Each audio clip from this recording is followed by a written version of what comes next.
Hey, Vanessa. Hey, Decca. Welcome to New York City. Thank you. Thank you. So for those of you who do not know, I have just relocated here to get my PhD in historic preservation from Columbia. Yeah, as if you didn't know already, Decca is a badass academic. So yeah, way to go. Thank you. I'm trying. I'm pretty excited to be here and learn from some of the most innovative people in preservation and equitable development today. Yes, they're just crawling around Columbia, I'm sure. Mm-hmm. And speaking of incredible people in equitable development, today we have an amazing guest. One of my, I think, favorite people on the planet, actually.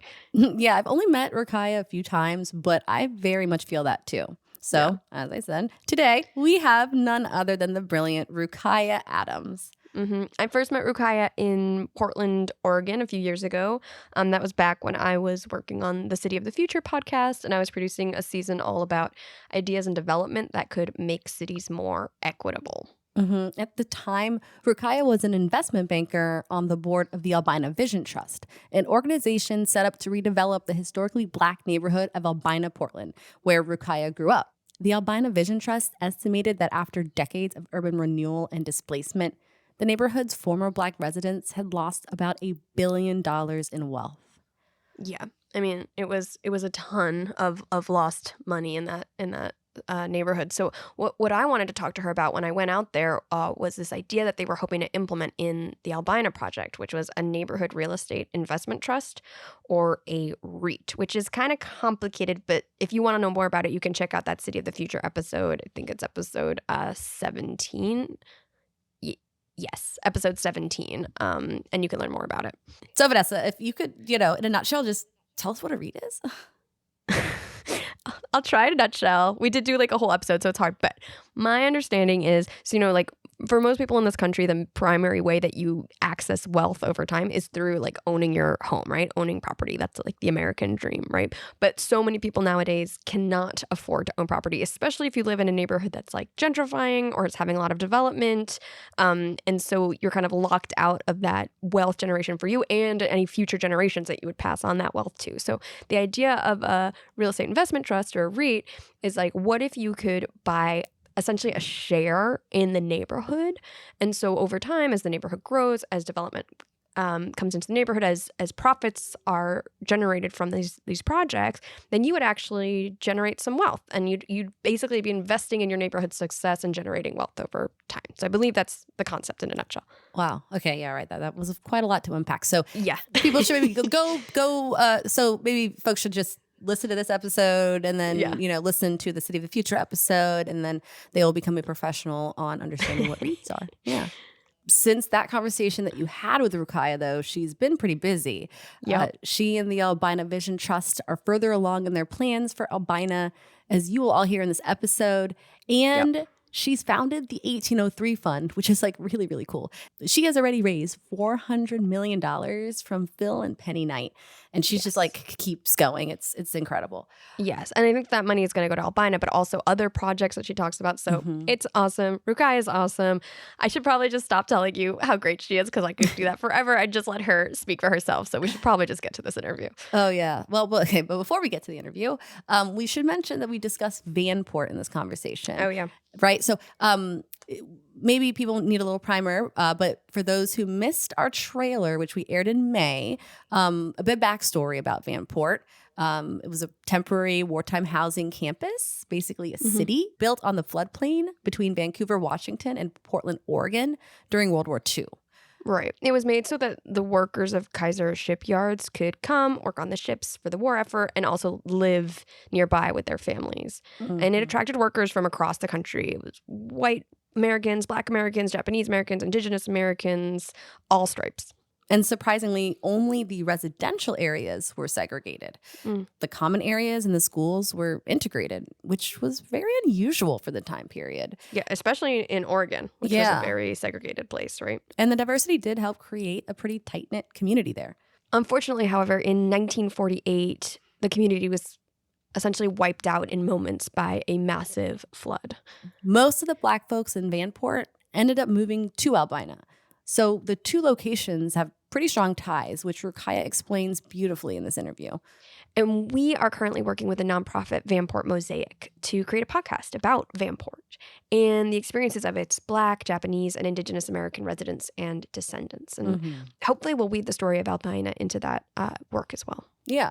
And we're currently fundraising for that project. So if you personally want to support us, please consider donating to our nonprofit, Urbanist Media, at PayPal or Venmo. That's at Urbanist Media, one word. Or if you know of an organization or entity that would like to sponsor the Vanport series, you can also email us at urbanrootspodcast@gmail.com. Okay, I think we covered it. So without further ado, please enjoy our conversation with Rukaiyah Adams.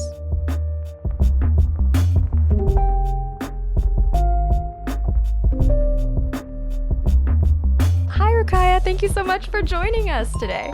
Hey. We're really excited to talk to you today. And I've had the pleasure of interviewing you before in Portland. So I think we're going to kind of pick up where some of those previous conversations left off, maybe rehash a little bit for people who aren't as familiar with your work or didn't listen to those episodes of City of the Future. And then I'm very excited to get updates of what you've been doing since then. So before we get too deep into it, would you mind just introducing yourself to folks who may not know you or know what your work is about? Who are you? What do you do?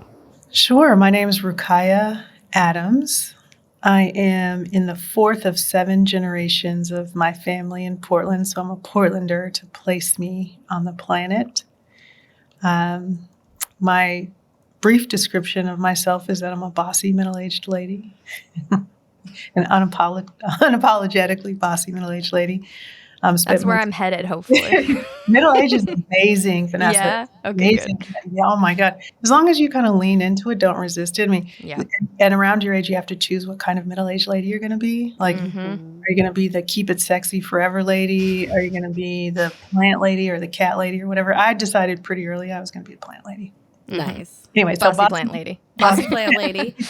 Yeah, I've spent most of my professional life as an investor and think of myself as someone who thinks deeply about capital and society. Okay, we're going to definitely dive into those topics. But I remember from our previous conversation, you had a really interesting story about leaving Portland and returning to Portland. So would you mind just recapping why you felt like you had to leave and why you felt like you had to come back? Sure. So growing up in Portland, it was a delightful place to grow up because it's a big enough city to be interesting, but small enough that, everywhere you go, you'll see someone you know. The downside of that is when you get to an age of independence, 16, 17, all of a sudden it feels small. And at that time, it seemed not Black enough, to be frank. So I left at 17 when I went to college and said, I'm never coming back to this one-horse town. If I never see a rainy winter again in my life, it would be great. And just to clarify, was your community not Black at all? Like, were you one of the only Black folks in where you lived, or was it just that the community itself was very small? Yeah, the community was small. No, when I lived in Portland, when I was a kid in Portland, I lived in what was like a little Black and brown community. So it was Black folks, Mexicans, Pacific Islanders, and other immigrants from Vietnam and different parts of the world. As they plugged into Portland, they would usually move into what was the historic Black community. So it was very diverse, but mostly Black. But it was a small community. So at the time I was a kid here, there was a lot of white supremacist violence here. And so there were clear boundaries where Black kids could be in the city and be safe. So it just felt so cloistered and small. And as I got to an age where I wanted to push the boundaries of responsibility and independence, it just was such a small city that I really couldn't get away from people I knew. It was just really small, and I wanted something bigger. So I left for 23 years, lived in a bunch of other cities, and came to middle age, and all of a sudden the things that I disliked about Portland, either they had changed over the ensuing 20 plus years, or I had changed. What seemed to be kind of a sleepy town had sort of picked up a bit, and I was in my, approaching 40, and I was slowing down a bit. And the idea of living in New York City, all of a sudden it felt out of whack with where I was in my life. And then you get to that point, you also want to commit to a place and be about a place. And Although I loved living in San Francisco and Oakland and New York, I never really understood the people of those places. I understood Black history writ large and could plug into the Black community in New York. But what I realized upon coming home was that I am these crazy people in this town with their naked bike rides and their, ferrets in a basket, and they're my people. And I also grew old enough and powerful enough to integrate two identities that when I was young, I really struggled to integrate. And those would be being an Oregonian and being an African American, being culturally African American. And what I have come to learn is that the Blackest place in the world is wherever I am. And so I don't really need the same kinds of cultural markers that I did when I was a young adult.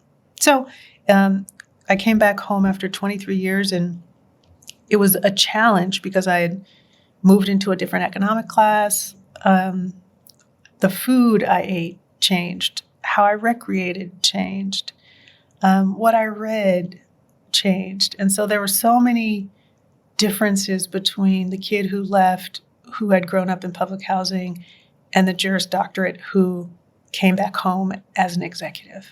So when you came back home, was it to the same community that you had left? No. Good question. No, that community had been gentrified and dispersed and pushed to the edges of the city. When I was a kid, North and Northeast Portland were pretty clearly Black and brown, and there were police officers and teachers and all different kinds of people who lived in this community. Well, by the time I came back, that community had been largely dispersed, not entirely, but largely. The residential component of the community, the cultural centers and communities serving organizations that own their real estate, they remained in North and Northeast Portland. So people still come to this part of the city to be in communion, but more than half of the population got distributed. So it was significantly smaller. This reminds me of, we've done a few episodes and collaborations with folks working on Black churches, and a lot of historical Black churches, the community isn't even necessarily around them anymore, and they have to kind of commute in for Sunday or commute in for special events. And it kind of seems maybe similar in that people were dispersed and there might be a community event and then people all regather. But I would imagine that over time, fewer and fewer people make that trek, people go even further, and the sense of togetherness starts to fade. Right. And, there are these complex tensions between redlining and group identity and, culture. And so if the dispersal of the community had been that people had made enough money and had enough resources and opportunities to disperse, that would be one thing. In this case, it was the intentional racist distribution of what was a concentrated Black community. It was intentional. And so that part of it, the intentionality that's reflected in city council minutes and policy and resource inventories, that part of it makes it pretty nefarious. Anyway, I came home to a transformed community, and it was crazy to see the changes through the eyes of an investor. What does that mean? How do you see differently through the eyes of an investor? What I think people from the outside would have perceived as a poor, blighted community, I came home to see houses in disrepair because that was the only capital asset families had to fund college, for example. Or if I know a family had someone who was sick or needed home care that was really expensive, what they were essentially using was real estate as their only capital asset to finance services that were necessary, whether they're education or healthcare. So the dilapidated look and texture of the community I recognized as essentially a result of undercapitalized families playing out visually in the landscape. I also started to see that businesses that I thought of as predatory, and maybe they are, form or perform a specific set of services. For example, pawn shops, which when I was a kid, I hated. I hated all the pawn shops in our community. Well, I had someone die who was near my mom's age when I first moved back, and he essentially used the pawn shop as his trust agent to distribute his estate of, things at the end of his life, which weren't of like serious significance, but they were things like cars and fur coats and watches and things like that. So what I came to see was that the pawn agent was acting like a trust service for the community. I could also see the informal banking relationships that were playing out in the community. So all these financial mechanisms that we've put formal words on, I could see them playing out in the community that I grew up in much more informal arrangements. Decca, do you want to ask the next question? I feel like I've asked a lot of questions so far. No, the next questions that we have, I feel like, are about Vanport.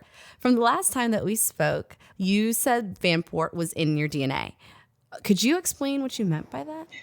Yeah, to be a Black Portlander whose family, has been here for 7 generations, you're connected to that history. So Vanport was actually the second settlement of Black folks in Portland. The initial settlement was in Northwest Portland, it was a community that was adjacent to the train station where a lot of Pullman porters worked. So those folks, when they were sort of squeezed out of Northwest Portland, moved to Vanport. Vanport was a city outside of the technical boundaries of Portland at the time, and it was essentially an affordable housing development. It was affordable because it was placed in the floodplain of the Columbia River and the Willamette River. In fact, it's at the intersection of the two. And I'm sure your listeners know the story. In the late 40s, the 1,000-year flood that we always feared happened. And the people who lived in that community were essentially pushed out immediately. It was deadly and terrifying and horrible. And they moved from what was Vanport to Albina. And Albina is another community that we're focused on that's in the floodplain of the Willamette River. So to be a Black Portlander is to be historically and personally connected to the flood at Vanport and the flow of people out of Vanport into Albina, from Albina up through Killingsworth, and now pushed out to the Numbers. And I think the imagery of a flood, the kind of the violent alluvial overtaking of spaces, that is what it feels like to be a Black Portlander, to be in motion and sort of moved around. And so the work we're doing now in 1803 is kind of the opposite of that. It's recognizing we're in the first generation of Black Americans who will have the authority and resources to say, I'm not moving anywhere. You're not pushing me out. You're not selling me. I ain't migrating. I don't care about gentrification. The responsibility and privilege of safeguarding this place, its land and flora and fauna and animals, that responsibility and privilege is mine. And that's a pretty radical thing to say to descendants of enslaved peoples. Yeah, this is all things we're going to absolutely talk to you more about in the work that you're doing now. But I do just want to keep reflecting on Vanport for a little bit, especially this idea of the flood and dispersal and how that is a pattern that repeats. There's like the natural waters that push people out, but there's also the man-made decisions that allow for people to be at the mercy of nature, right? And these are not natural disasters; they are man-made disasters. And this idea that you're saying the flood is both factual and also metaphorical, because peoples get moved and moved and moved. And like, as you were telling from your own story, you've witnessed that in your one lifetime, but it doesn't take very far back to go 1 generation, 2 generations, 3 generations, and you see it's something that happens again and again and again and again. Yeah, but I think what we're doing is taking back this idea of a floodplain. We think of Vanport, the flood, as this destructive force that broke a community, and that is true. But there are upsides to floods, right? The fertility that comes with the spreading of soil and nutrients through the flooding process. There's the dispersal of seeds and ideas throughout a floodplain. And what I'm coming to see now that my family's been here long enough is that Vanport dispersed seeds. And now they're taking root. How would you describe the Vanport story in terms of which identities it kind of touched upon? Yeah, so again, Vanport was not just a man-made disaster because of the flood, but it was fundamentally an affordable housing development, which is really jarring to say that we have all these folks who work in labor, shipbuilding in the region that drive our economy, and we put them in this really dangerous place to live. The people who lived there were not even majority Black. It was actually a diverse community of Black folks, mostly working class white people. There were Asian American families who lived there. So it was actually a really diverse community. That what got wiped out was a peaceful, cohabitating, diverse community. That's what we've wiped out. The reason why I think these incidents, particularly in Portland, whether it's Albina or Vanport, get characterized as Black is because Black folks have played a particular role in moral clarity, right? Black people who lived in Vanport testified to the effect. We talk about the impact on community, whereas the white folks who lived in the community after World War II, many of them were of Eastern European descent, Germans, as was the case in Albina. And after Germany lost World War II, those people wanted to blend into the broader white population in Portland. And so they didn't like to hearken back to these experiences of living in diverse communities. They just wanted to blend in and not stick out. Whereas, so they could kind of blend into the pervasive whiteness or lightness of the city, whereas we stayed Black and continued to tell our stories. And so sometimes people just get confused. I mean, you probably know better than I do, but I would guess it was less than 40% Black. The other interesting thing about Vanport is that that's where Portland State University was. So it was Vanport City College. And it was moved to its current location downtown after the flood. And it was always a kind of underfunded university that needed more support, and it still is to this day compared to the University of Oregon or Oregon State University. So we have deep connections with our university system in Vanport and deep connections to Albina, the community that would grow out of the Vanport flood. That was another of those diverse communities where we had pretty much equal proportions of different kinds of people. And again, I think the deepest fear in some parts of the country that want to prevent us from forming a kind of collective identity was a diverse, multiracial community. And that's what we eliminated in Vanport.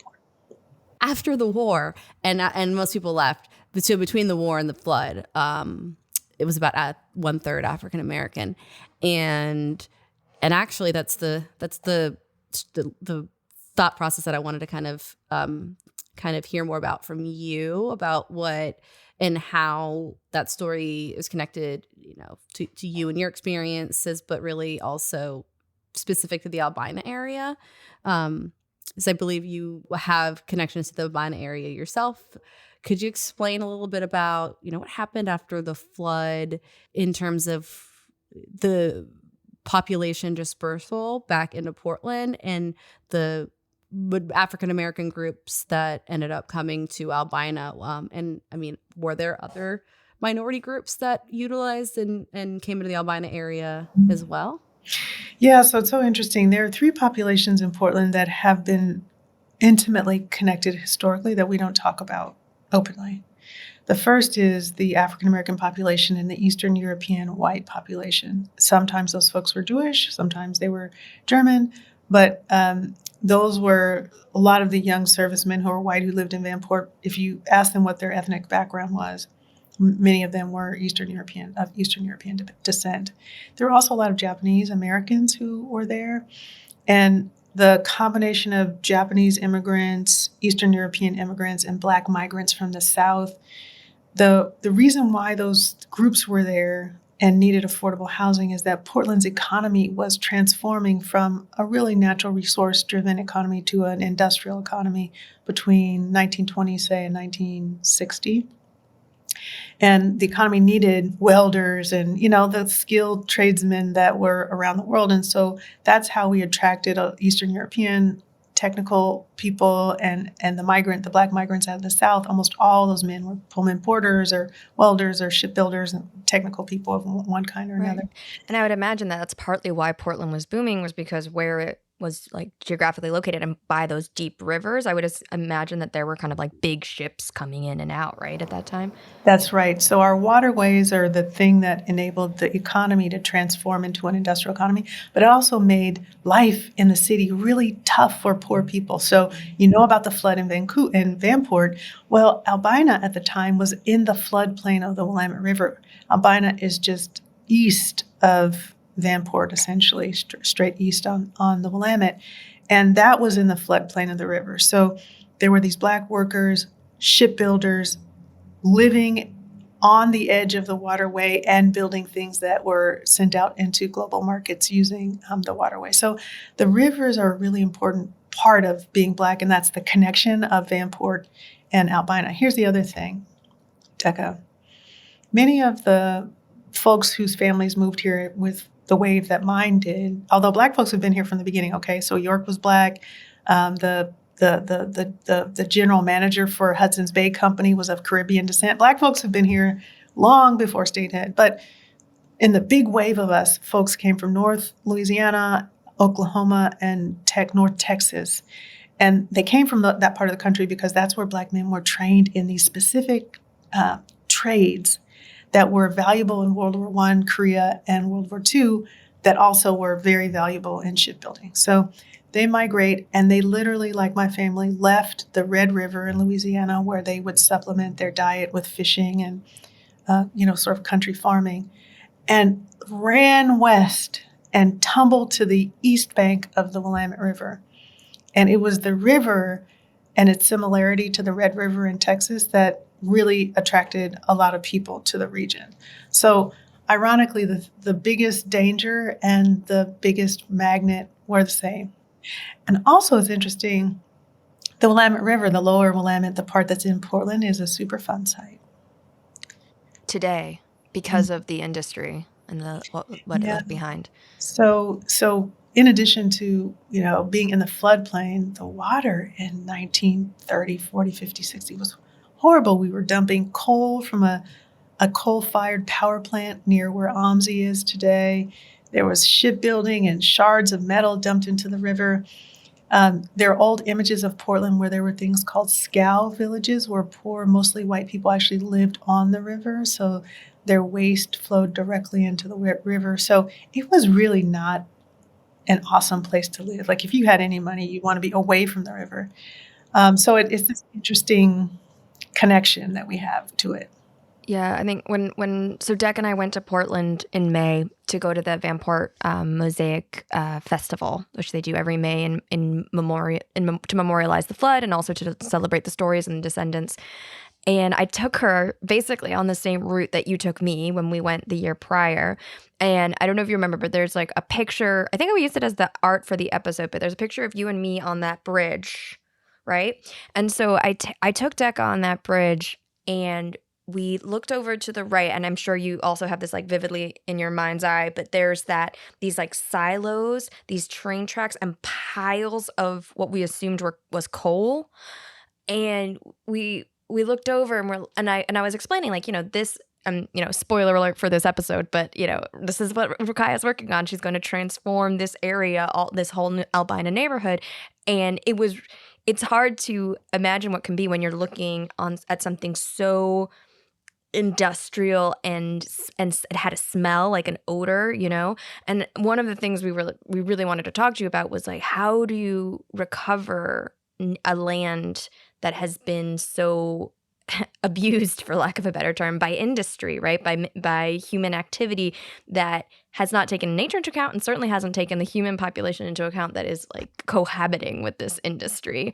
And so, I mean, maybe this is kind of a segue to start talking about some of the work that you're going to be doing with Albina Vision Trust. But yeah, how do you think about that legacy of industry and how to rehabilitate lands that, right now are kind of, aren't really fit for human habitation?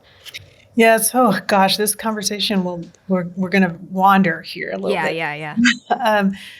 For years, we tried to make the case for the redevelopment of Albina based on economics.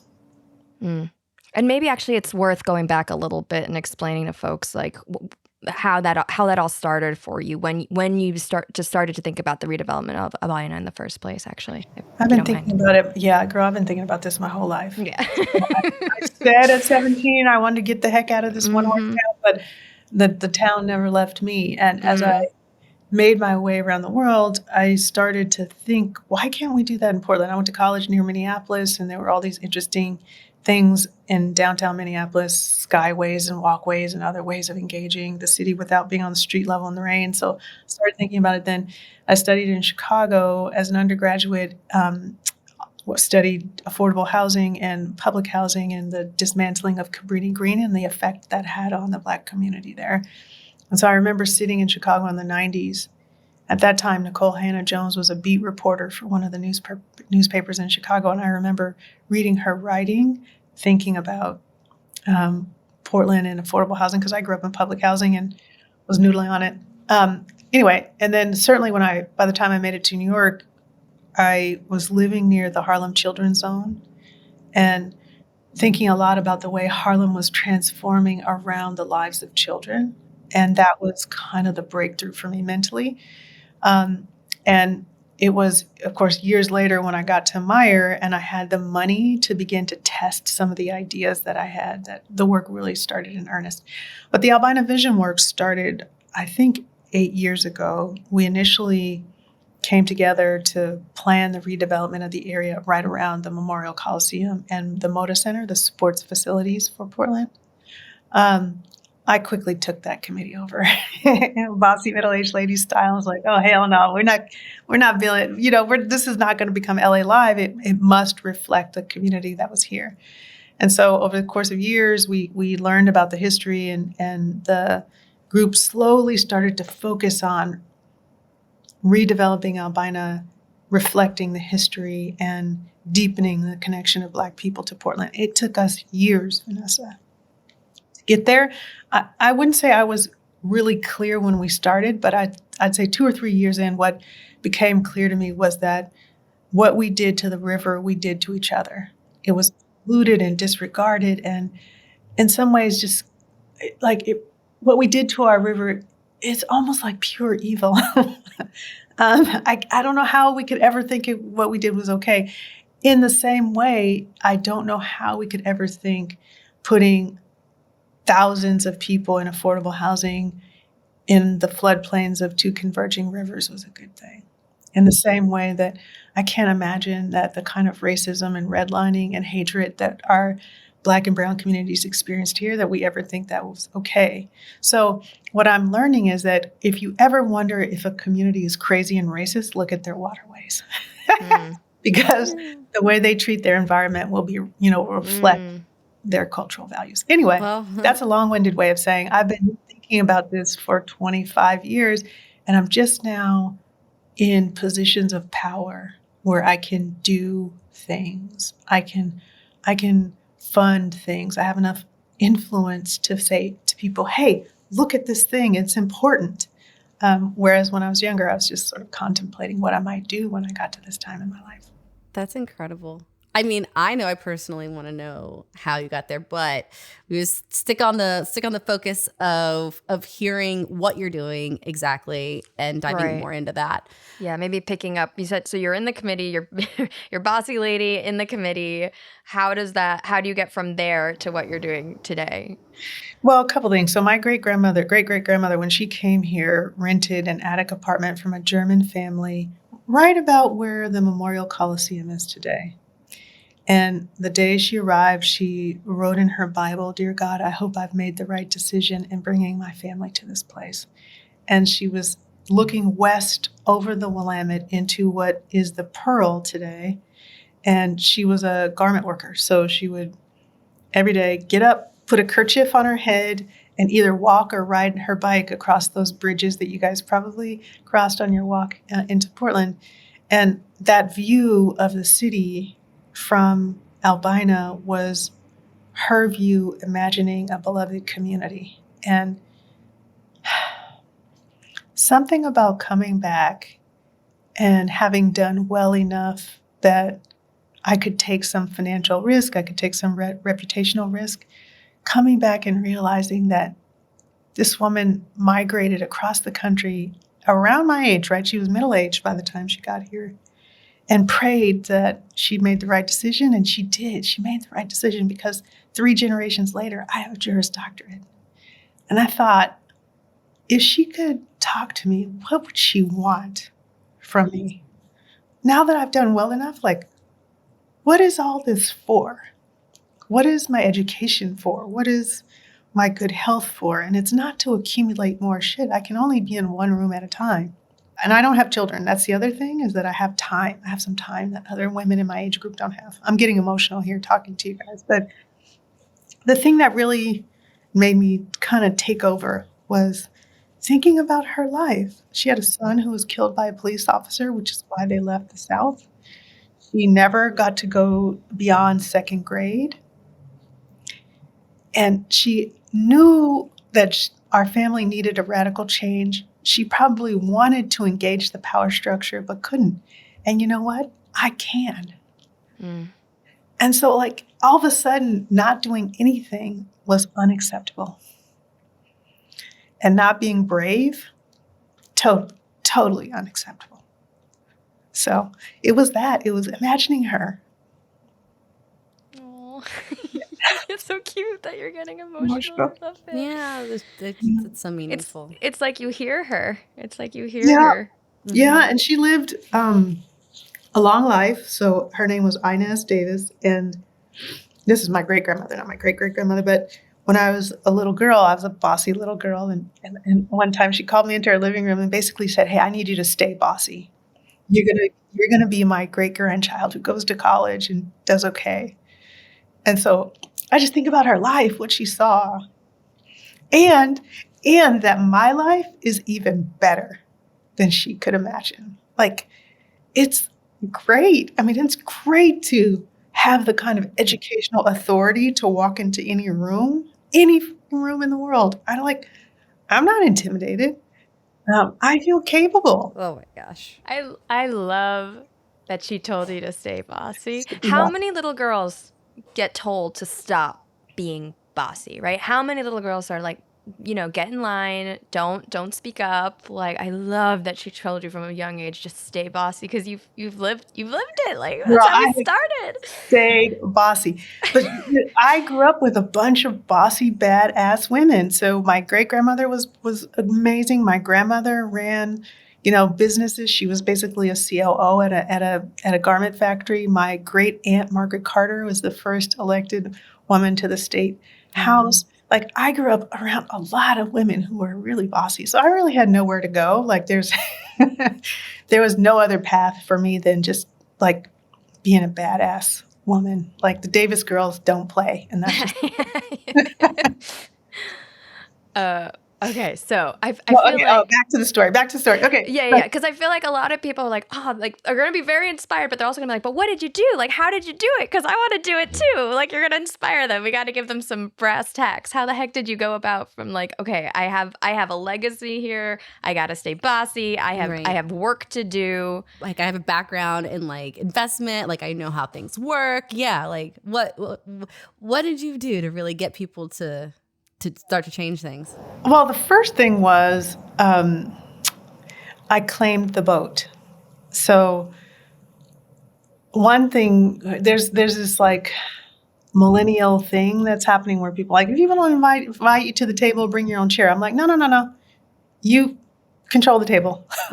So what I tried to do was turn that committee into a conversation about the past. And as long as we were talking about what happened there, I was the only person in the room that had personal authority because it was my family that was there.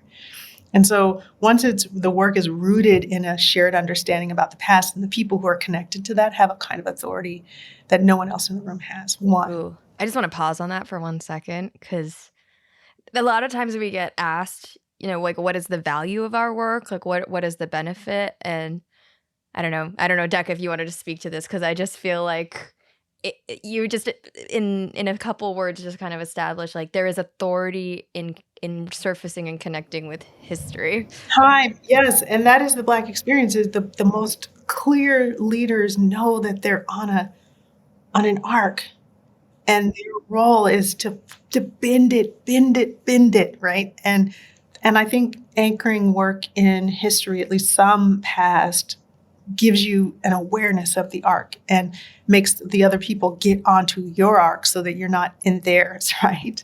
Right. And so, yeah. But I mean, I do want to also pick apart something else that you said, because you were like, you were the only one who had the personal connection.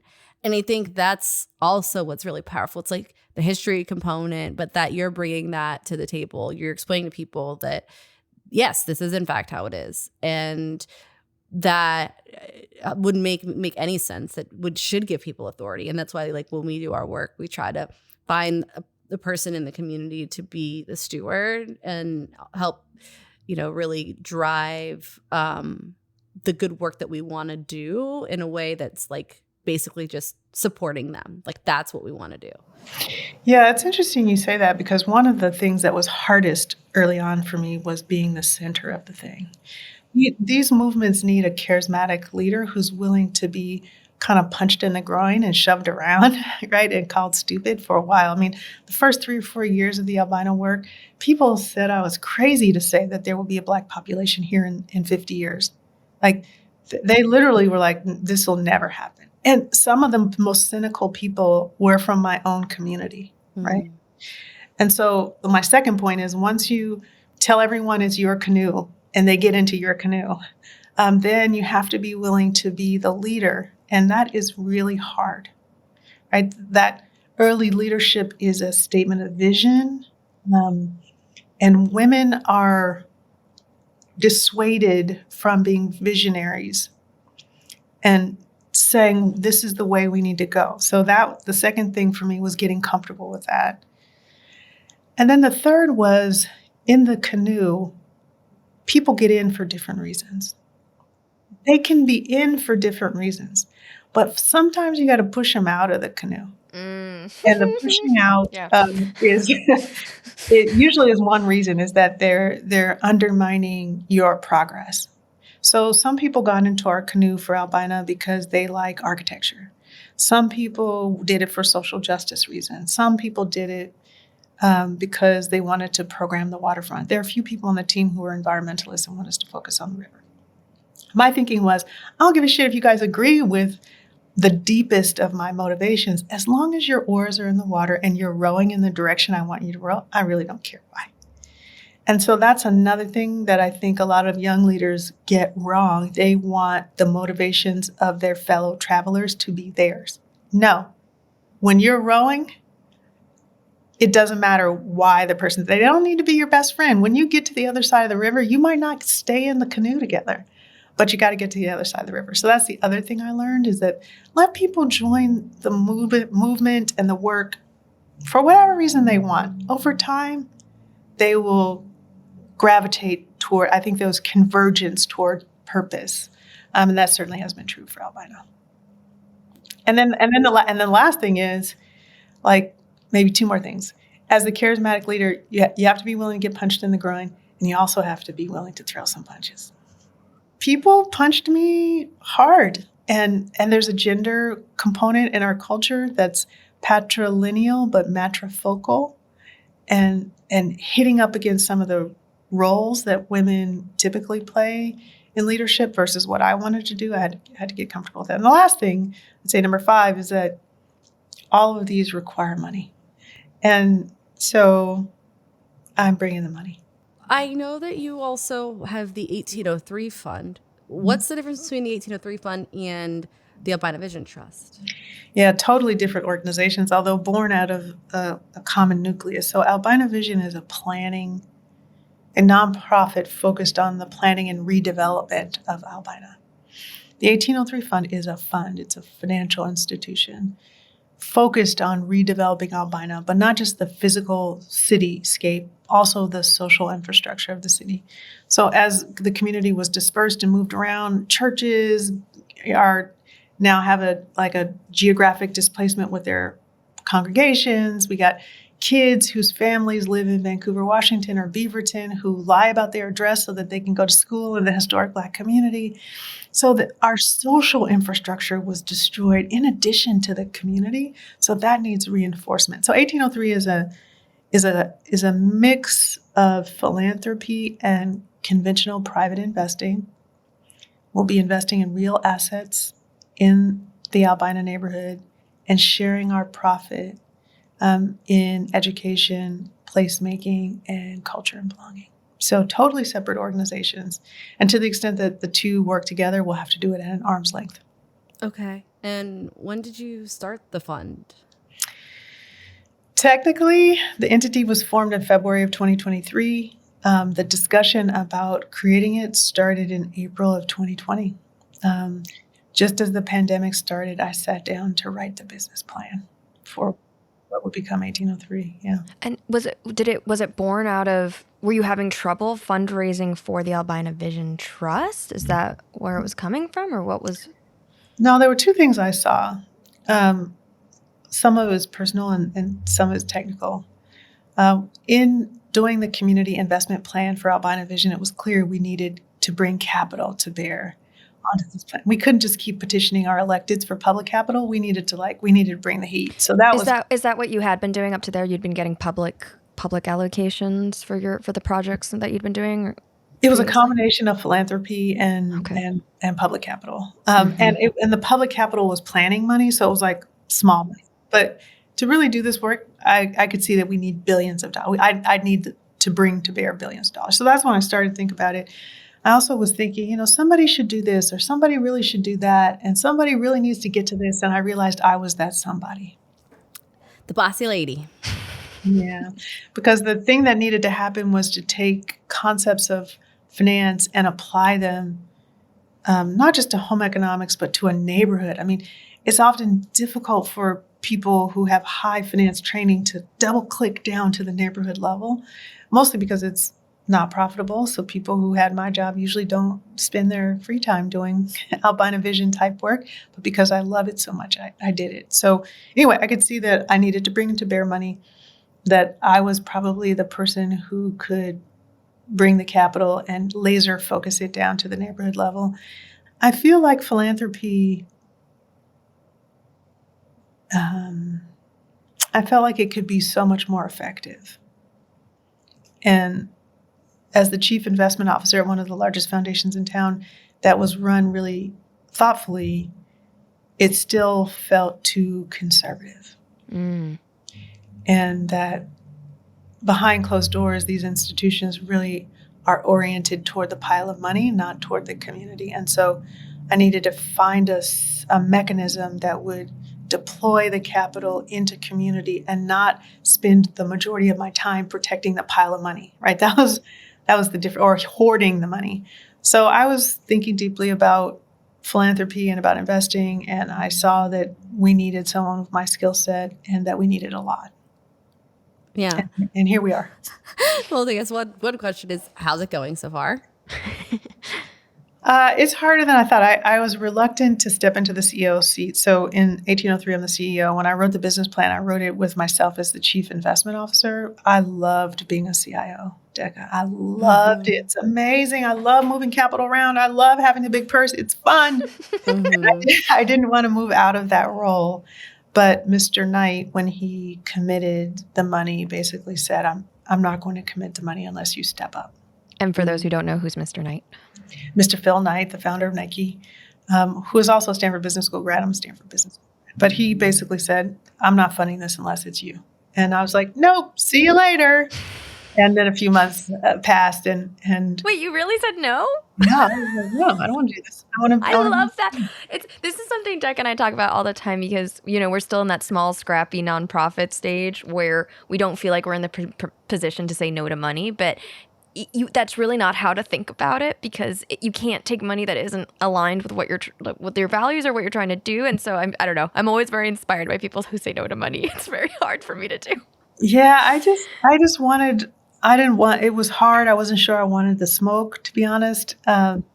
So I did some reflecting, and Phil basically said, nobody's ready, kid. We'll make you ready. And John Donahoe, the CEO of Nike, is going to be on your board, so he'll help you. Figure it out. And he just walked away. So it's going okay. I will say that it's starting something new is a massive challenge, right? From payroll to insurance to office setup, all of the operating details, copy machines. Where's a fax machine? We don't have a fax machine. What's our accounting policy? What's our compensation? I mean, oh my freaking God. So it's just so much, the operating stuff is a little bit overwhelming right now. Mm-hmm. Okay, that's the place you're at right now. That's where I am figuring right it all out on the operational side. We Yeah. believe in you, Rukaiyah. So from my perspective, you're not making, the work that you're doing, the work that we do to find and fund projects is not necessarily like an investment strategy, but I guess it could be. It is a strategy. And I think for people who are not involved in investing, what you don't see is the extraction of wealth from Black communities such that we can't afford to fund our own preservation work. That is the byproduct of a different investment strategy, Mm-hmm. right? That extractive effect is someone else's gain. But circling back to what I was saying earlier is that we are investing for profit here. So Mr. Knight, when he committed the money, basically said, I don't want to fund another endowment. I don't want money just to be sitting in some investment account. I got my own investors, and I'm getting older, and I don't have time for talk. So he said, "Here's the money, but if you make profit on it, the profits can come back plus the original par, the original amount. They can come back into an endowed fund. But I don't want you just plopping the money down into, I want it activated in community. I want it to be translated into buildings and streets and ways that humans can engage." So he was actually pretty visionary in saying, you think you're such a great investor? Well, then do it for your own community. And if you succeed, then all of the success, all of my profits that normally flow back to him as the investor, instead he's giving the profits and the success from investing back to the community. So that's the piece I think people have a hard time understanding. And even more crazy, I am thinking about our grant-making work as just a part of the cost of investing. So instead of saying, philanthropy is just like, it's sweet, we're feeding orphans and widows. No, we're making grants in ways that make our investments more likely to succeed. And that breakthrough came, Decca, this is technical. So when I ran a bond fund, I used to run this $6.5 billion bond fund. And in order to mitigate the risk of interest rate fluctuations, we would buy interest rate swaps. So that basically meant you buy a bond and then you buy a swap and attach the swap onto the bond. The cost of the swap took your top side performance down a little because you have to pay for the swap. But the benefit of the swap is that you also won't lose on the downside. So it basically created a band of performance on your fund.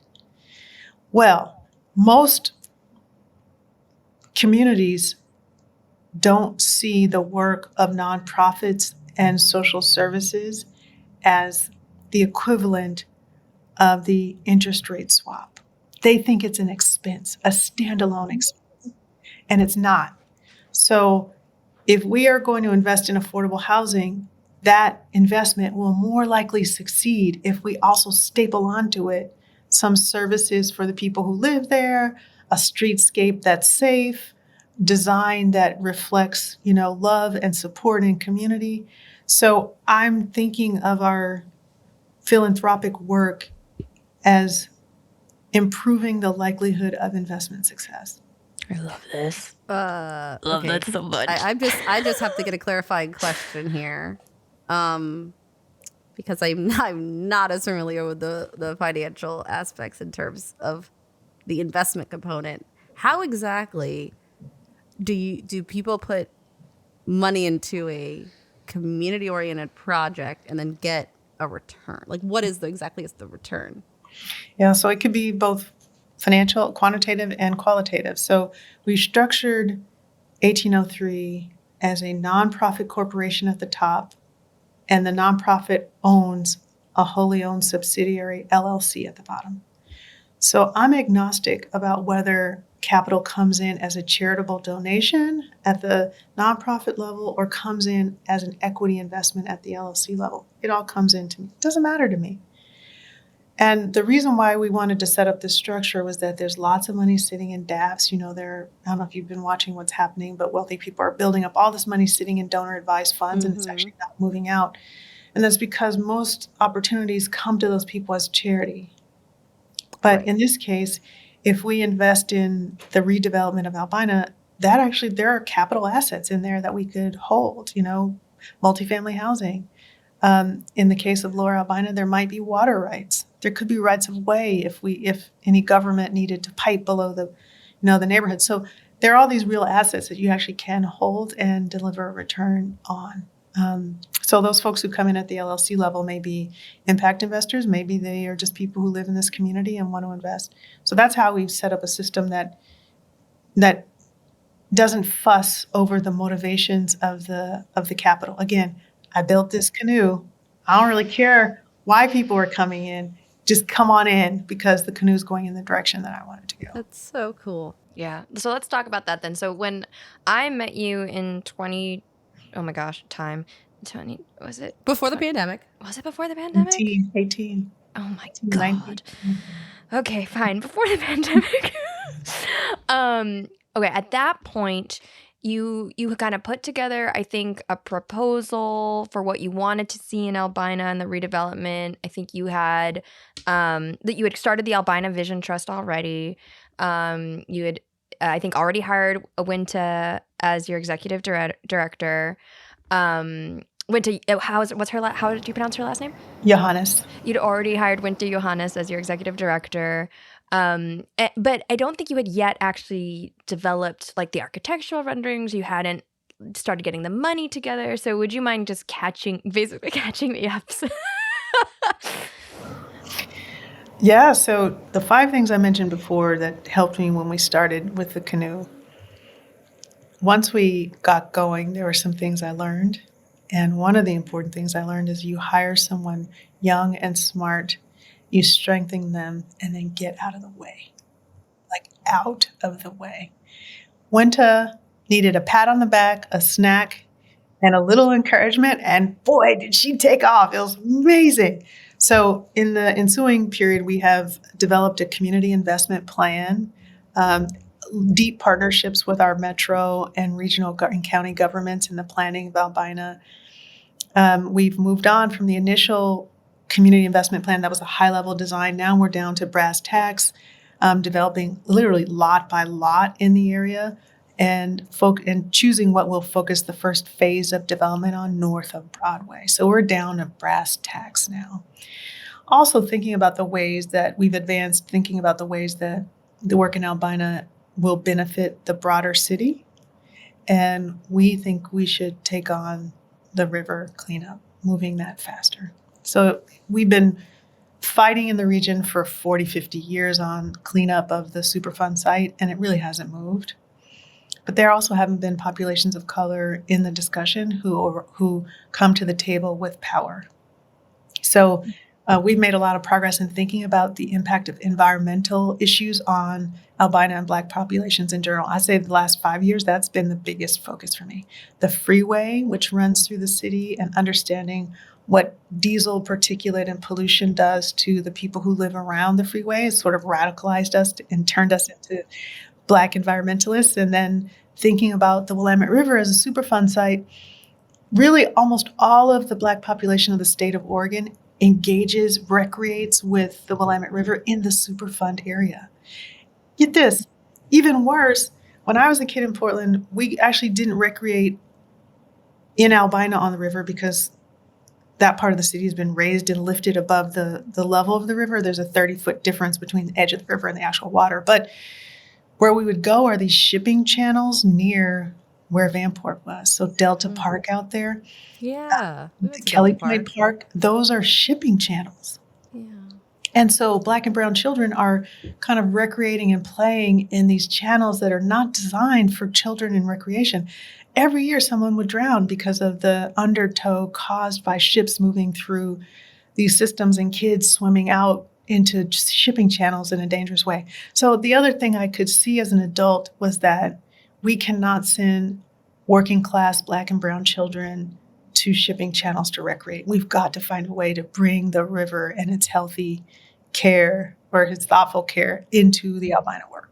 So the big jump is detail and now much more environmental advocacy than we had before. Yeah, because I mean, like, as I mentioned, I guess as we kind of transitioned to this topic, that it's gonna be a challenge. It's not it has suffered. This area has suffered, right? Yeah. I mean, But that's a part of why we have an opportunity. So the other piece of this, gosh, Vanessa, you're making me realize this is actually a much more complex thought process for me.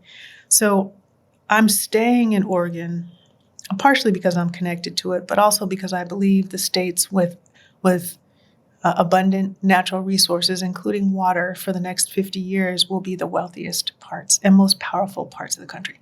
As the South is too hot, for wealthy people to live, they'll migrate to places like this. And as an investor, what I saw in these big open spaces in Portland was opportunity. So I want to be clear, I'm no pussycat. And Albina is 90 acres on a wild and scenic river of the West, adjacent to downtown, on a highway system with a public transit center in it. And I'm no genius, but based on demography, climate change, and a bunch of other things, I thought, well, at some point, this part of the city will have to transform. And at that time, nobody wanted it. Nobody wants to deal with a big Superfund site plus a bunch of freeways and parking lots. And so that gave me the opportunity to stake claim to it. So what people saw as invaluable in 2018, I could see would be very valuable in 2028. And so a part of why we're even talking about it is because nobody wanted it. Nobody cared. Yeah. Could you speak to the design aspect of the work? Because I'm curious about how you've taken those thoughts and have implemented them into the design for the future. Yeah. So I think right around the time I met Vanessa, a few educators suggested that we look at the way the Marshall Plan was implemented in Europe post-World War II, particularly in Italy, where redevelopment of war-torn Italy was based on a concept that you should rebuild around the life of children. And what we saw in that year of study about how parts of the world that were destroyed, whether by natural or man-made causes, how they rebuilt, we went around looking at trying to figure out how do other communities do this? How can they be thoughtful? So the thing that we came out of that with was we need to rebuild this community around children. And I don't mean schools. Schools are a part of the lives of children in cities, but how do children navigate the city? Is a modern truck grill higher than a middle schooler who would have to cross an intersection on her way to school? So once we oriented our design thinking around the life of children, it changed the streetscape significantly. It meant that we'd have different setbacks for traffic. It meant that we would advocate for capping an open trench freeway in the neighborhood instead of merely creating a footpath across it. It meant that we would consider play areas as Portland densifies. We're thinking deeply about what happens to those children who live in that community. If we want affordable, dense housing, those kids will need outside spaces to recreate. So how can we create micro parks that are adaptable for children? So the focus on the life of Black children and expressing love to them in the urban form is at the center of all of the design work that Wenta and the rest of the team are doing at Albina Vision. I love the way you're framing this because it makes me, it's like you just explained why I've always felt that urban planning and urban design and historic preservation are so intertwined. Is because within everything you're talking about in the design, there's an existing landscape. There's existing community voices, buildings, sites, And I think that that's just so incredible that thinking about this from the perspective of helping Black children have a better future really, I mean, it makes so much sense. And I also think that is also really smart in terms of finding funding. Like finding funding with people actually seem to, there's lots of groups out there that really want to fund things when they're centered around children. But it's like a no-brainer that the people that you need to think about are the younger folks because they will grow up there. Yeah, but you know, it's funny. The urban form tells Black children that they are hated. The color of streetlights, blue spectrum lights do not illuminate brown skin at night. They darken it. So the thing that we say should be lighting the street and creating safety, in fact, for Black boys in particular, and the darker your skin tone is, the more the effective that is, the greater the effect. Our street lighting isn't loving. Corner setbacks are not loving to children. You know, they leave their schools and all of a sudden they got like a Ford 250 grill in front of them that's taller than them and proximate to them, moving fast right in front of them. We create housing spaces as they become dense that contain children rather than build spaces where they can live and learn and connect. Affordable housing, if you look at it, it's like, what is that? That's a container, right? It's maybe basic shelter, but certainly not designed to make children thrive in the urban environment. So there are all these ways that our design decisions, whether they're driven by cost or the primacy of the automobile, collectively, when you look at children in the city, they're not loved, and Black and brown children in particular are not just not loved, but they're actively put in danger. Mm-hmm. I think about that all the time, especially when I cross a highway or something where it's just like, and because there's always more highways in the communities of color, and it's always like, this is not made for humans. This is not made for humans at all. It is so soul sucking to have to cross 7 lanes of scary traffic. And this is something, it's a theme that comes up again and again in our episodes. Like, how many episodes have we had, Decca, where we're talking to people and they're like, sorry, I can't even really hear you because there's all this car traffic going by or whatever it is. You know, this is the urban design can make you feel loved or make you feel hated. Right. And I guess just like to that, you know, the urban form was built by white people for white people. So I think it just makes a lot of sense to kind of come back now and be like, well, maybe if we address this, we can start making things more equitable. Yeah, and I think ultimately I'm not sure that equitability is my goal. I want them to be unequal, and I want our biases to be clear. And that we have a bias toward youth, and we want it to be inequitably beneficial to Black and brown children. I want them to see themselves reflected in naming conventions for, fountains and places to gather and street names. I want them to understand the contributions that Black folks have made to our economy. So I'm not sure I want to get to equity. Right. You want to see more thriving, more, this is my place, and this is our space.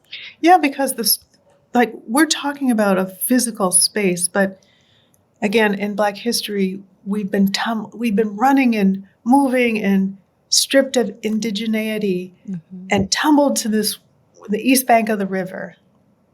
And the thing we can't have is that same kind of itinerancy.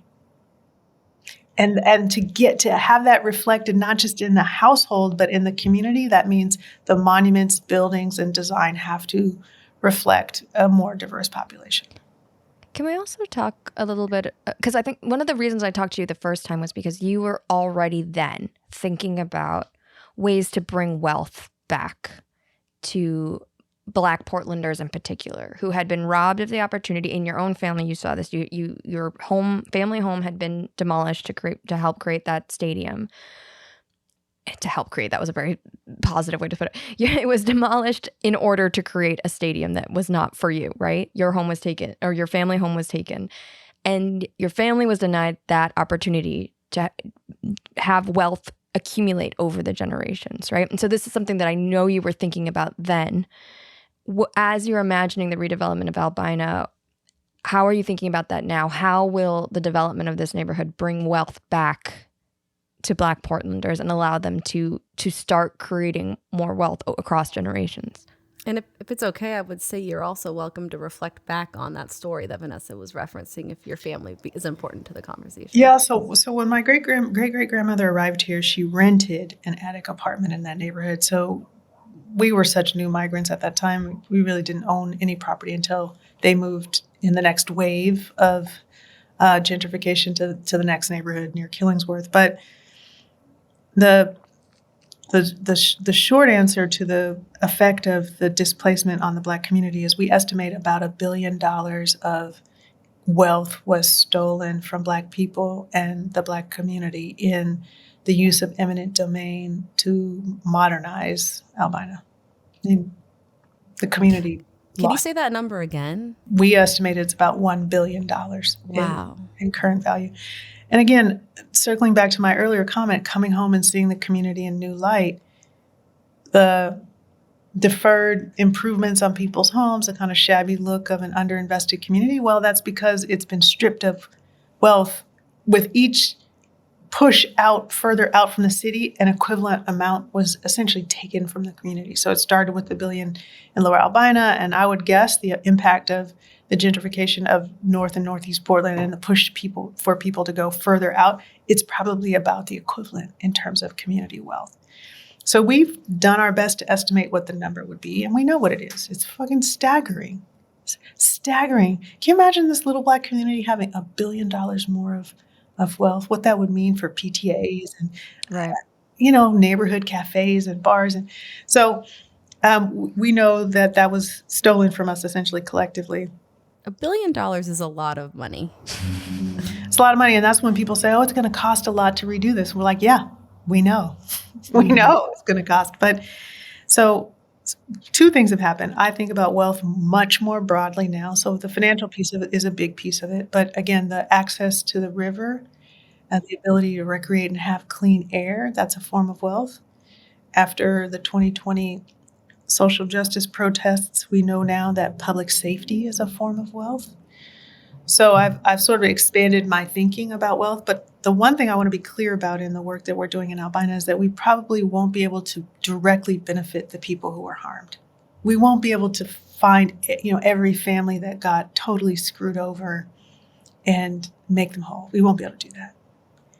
But what we can do is strengthen, enrich, and root a Black community. That we can do. It just won't be the exact people who are harmed. And that's a really hard thing to say, but it's the truth. So we're doing a couple things to build wealth. The first is, before I left Meyer, we were experimenting with an affordable housing REIT. One of the problems with affordability and wealth accumulation for a Black population is that home ownership is, one, there are a bunch of intermediaries who do fucked up stuff. We already know about discrimination. Brokers, bankers, it's all messed up. But the structure for home ownership in a fee simple model, wherein a family puts a bunch of money down and then they take out a mortgage and pay the thing off over time, that manner of ownership is out of reach for many working class people, not just Black folks. So I started to think, is there another way that working people could hold a fractional interest in their community without it being a fee simple model that is intermediated by banks and brokers?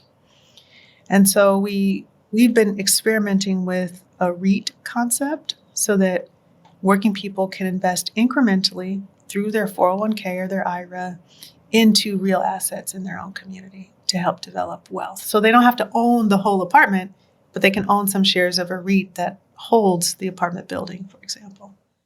Yeah. And if folks want to know, because we're running low on time, unfortunately, because we could talk to you for like another 3 hours, but if folks want to know about that REIT model, they can go back to that City of the Future episode, because we did end up talking about it quite a bit. it is very important when we're talking about inclusive development. I think a lot of people just think, oh, if it's diverse, it's inclusive. It's like, for me, my bar for inclusive development is that it has to be meaningfully impacting the people who live there so that they can hopefully generate wealth in the future and be able to stay there for the long term.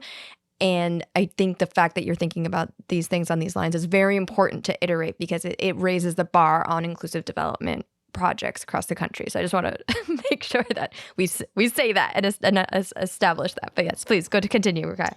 Yeah, so there's that, and we're also doing something similar for corporate condos, so to speak, so that small businesses can begin to capitalize their balance sheets. And I'm really pushing philanthropy to endow Black serving organizations so that those organizations can buy capital assets, including buildings, and deeply root in a community. So I expect that we'll take those measures to help develop financial wealth, and that'll include some development agreements with the community and community benefit agreements as we start to develop it so that Black folks are hired in the construction work. But there's the financial piece, there's the access to nature piece that we think is a part of wealth. I expect that we will work with our local police force as we do the design work to see if police officers have something to say about making these environments feel safer for them and for children. So public safety is a form of wealth. And then, at some point, we will have to deepen relationships with some of the financial intermediaries. So we'll need a banking partner, maybe a brokerage partner, to try to get good people here and not have predators come and, take advantage of the folks who likely root in the communities that we redevelop. Right. You don't want to recreate those historical wrongs. Mm-hmm. So, well, I think it's like really impressive that you've been able to navigate the influx of money, how you manage it, it's so impressive. But like my first thought is like, for the people who are out there like trying to do projects like this, get money for preserving African-American sites, for example, maybe let's say 5 African-American sites in a particular community or city, and they're trying to get this fund together. What advice would you have for somebody like that? Yeah, I think the money followed moral clarity about values. So we didn't start this work 8 years ago thinking that Phil Knight would understand all of this. By the way, he understands it. He grew up in East Portland, and the handshake to create Nike happened in Albina, so he knows the community. We started because we were focusing on what mattered to us and what we knew was right. And so I'd say start there. Like, you have to do the thing that resonates with your tuning fork. If your tuning fork's not vibrating when you do the work, it's not the right thing. 2, I find a lot of organizations struggle with scale. Like, they think it would be easier to ask for $1 million than it is to ask for $50 million, right? And that's the thing we got right in the Albina Vision work initially, was that we got the scale right, got the attention of big capital. For whether I like this or not, because Albina is centrally located in Portland, also people who are not Black or not connected to the historic community can see the ways they benefit. They benefit from a cleaned up river. They benefit from a green loop that goes through the community. They benefit from having more affordable housing so folks aren't living on the street. So I think that also helped. And maybe the thing that makes me squirm a little, but is probably true, is that I have a world-class education. In that education, I've learned to cross bridges and be in different rooms. I also have a network that is hard to understand. Mm-hmm. And I'm now seeing the benefit of that education. And it's both a stamp of trust. It gets me into rooms I wouldn't otherwise get into. The benefit of my education isn't just about my job. It's about the kinds of rooms that I get into at this point. Wow. Yeah. I also feel very conflicted about credentials. It's like you have to have them, but I hate that you have to have them, you know? Anyway. Yeah, you have to have them, but I feel okay about mine because I earn my shit, right? Like Yeah. that's the silver spoon that I eat with them. Like I Right. pay for that. I mined that silver. Thank you very much. Yes. One thing we've been thinking about a lot is we think about this phrase equitable preservation-based development. So like, just to give you a little context, since I've seen you in pre-pandemic times, like historic preservation wasn't on my radar. I understood history was important and that connecting history and real estate development practice was important, but I wasn't really thinking about the physical preservation of places. And the more that I've learned from DECA and working on this podcast, the more I've seen that there's so few physical places left for African Americans to point to, and not just African Americans, but other kind of more minority groups or underrepresented groups, that it is really important to save those places, and B, it is very important to tell the stories of the places, even if the physical remnants are no longer there, because that intangible also matters. And when I think about real estate development today, and I think about inclusive development, which is something I was thinking about back then when I was talking to you, and I'm still thinking about it now, I think about how can we preserve buildings in a way that is true to the historic fabric, whether it's physical or not, and develop so that people can be connected to that history now. And so for me, I think we talk about adaptive reuse a lot, because we're not saying that everything has to stay frozen in time exactly as it was, but there has to be some core of history that comes through to the present. And if that is a history of arts or culture or even housing, like making sure that whatever redevelopment is happening now is going to speak to that history and provide for the needs of the community today. So that's how I've been thinking about it, and I would just love to hear from your point of view what that phrase means to you, if it means anything at all, and if that's how you think about when you're thinking about redeveloping a historic neighborhood. Yeah, what is the lens through which you're seeing it? Yeah, it's so interesting. Nothing we're talking about or proposing to build will be here in 250 years, right? Maybe, but not much of it. And so to the extent that the buildings contain the people who retell stories 250 years later and find a way to tell each other stories, I think is the key. And to the extent that historic preservation allows us to know ourselves and to know our history better, to engage with it across generation, that's what we want to achieve. That preservation work is somewhat important for the populations who live with those buildings that have been preserved, but I think it's probably more important to humanity over time. That's how we connect to each other and to our history. Now, with that said, the United States, this is an issue for the United States writ large. We're a young, scrappy, and hungry country, right? And there are very few parts of the country that actually have been around long enough and have been preserved well enough to have that be a part of the DNA as it is, say, in parts of Europe. I mean, there's like parts of Pennsylvania, maybe some buildings in Ohio.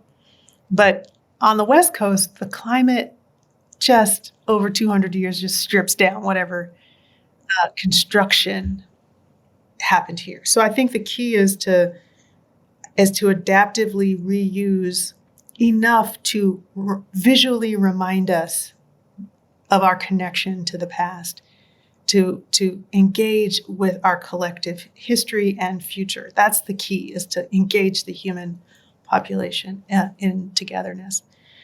And the reason why having Black history wiped out of the kind of built inventory or portfolio of the country is a problem is that Black folks are going to be here in the future, right? We're here in the past.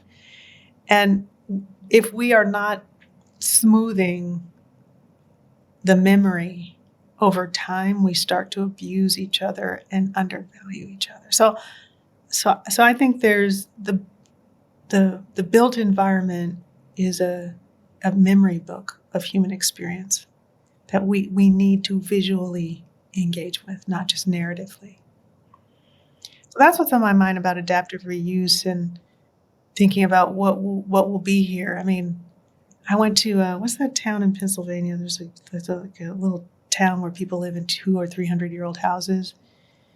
And when you're in one of those houses that's 300 years old in the early American settlements, you can't help but be transported to early American history or some parts of Boston, for example. Mm-hmm. Some of the earliest buildings in American history are there. German folks in Pennsylvania building their very unique barns and stone structures. The people who were building their brick townhouses in Boston. Though there's a reason why there are areas of Boston like that are historic districts because of this collective memory that people have to these places and the architecture. Yeah, and you can have whatever feelings you have about Boston writ large, but when your body is engaging in that environment, you are transported. You're connected to it some way or another. And I think that's the thing that's ahead of us. And it runs counter to, I think, American culture of sort of disposability, a kind of disdain for the far history. But we, in our work at Albina Vision, took cues from Berlin, where, the monumenting of what happened there was almost painful accuracy. You have to engage with it. Or Oslo, the Oslo Opera House, which tumbles into a waterway.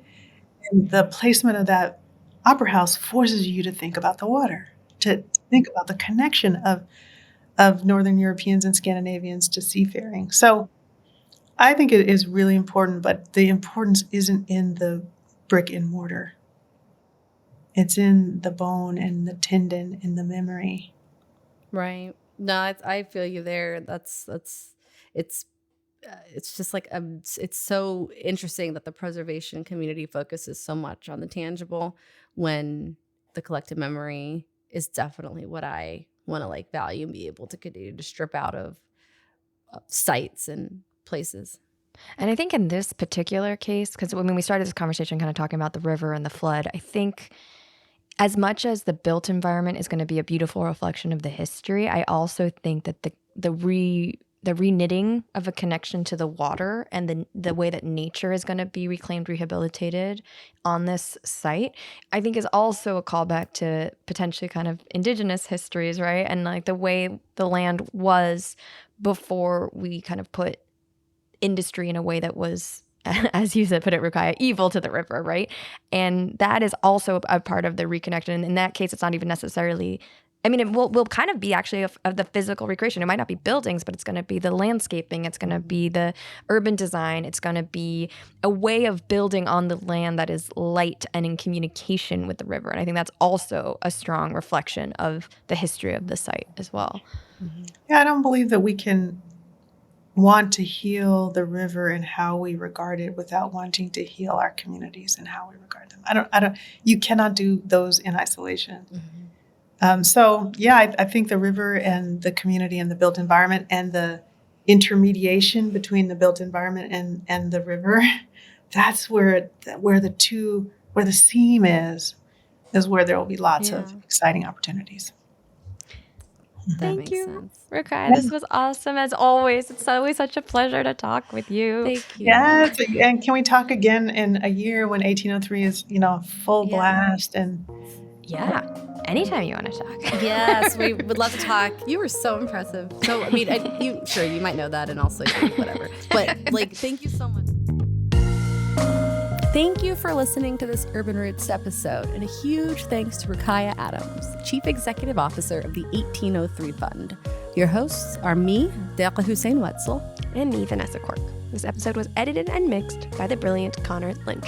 You can find us on Instagram at Urban Roots Culture or email us at urbanrootspodcast@gmail.com. If you don't know this already, Urban Roots is a part of the nonprofit that Deqa founded and that I'm a part of called Urbanist Media. Our mission is to elevate underrepresented voices and ensure the places significant to them are preserved. Yeah, y'all, podcasting takes dedication, which we have plenty of, but it also takes money. Right. And we could really use your help in supporting the production of the Urban Roots podcast and especially these episodes on Vanport. So if you are a fan of us and you believe these stories need to be told, please consider donating to our nonprofit Urbanist Media on PayPal or Venmo at Urbanist Media. That is a tax-deductible donation because we're a legit nonprofit. Yes, we are. 501c3 Yes, we are. and everything. All right, Decca, you want to hit the good people with our tagline? Yes, ma'am. Urban Roots, looking back so we can move forward.